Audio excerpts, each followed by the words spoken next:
I'd like to begin by paying tribute to the brave victims and their families who, whilst working through their own personal ill health, grief and trauma, have campaigned tirelessly for justice. Without their strength, we would not have reached this stage. And of course, to my right honourable friend, the member for Kingston upon Hull North, who's been a stalwart of the success of this campaign so far. The continued work of the Infected Blood Inquiry is crucial to ensuring that victims' voices are heard.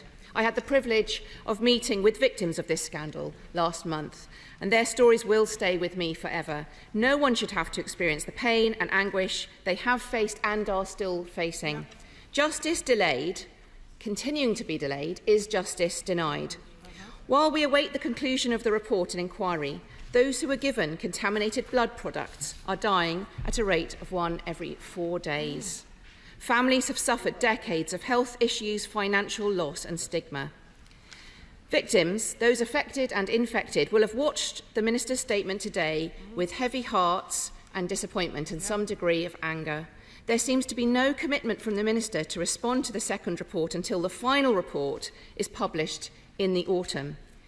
The interim report was published so that the government doesn't have to wait and to take action until the final report. Exactly. Whilst we all understand the complexities of this scandal, I hope the Minister can see that many individuals directly affected still feel angry and unrecognised. Yeah. Today's statement does not provide any certainty for families or children of victims.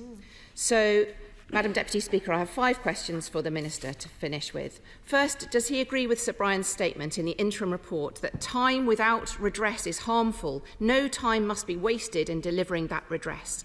And can he confirm that the intense focus that he's talked about being done now is to achieve the recommendation in the report that the scheme is set up now and should begin work this year? Second, how can he provide more reassurance to family members of victims, including parents who lost children and children orphaned when their parents died? Third, the Paymaster General talked about work underway. If the government plans to accept these interim findings, officials must start now verifying, registering directly affected people and their families urgently to understand the size of the group and to speed up the payments. Can he confirm whether this is already taking place?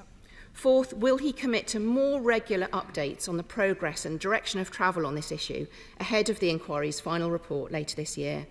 We shouldn't have to keep squeezing this information out of the government because it compounds the pain of the victims.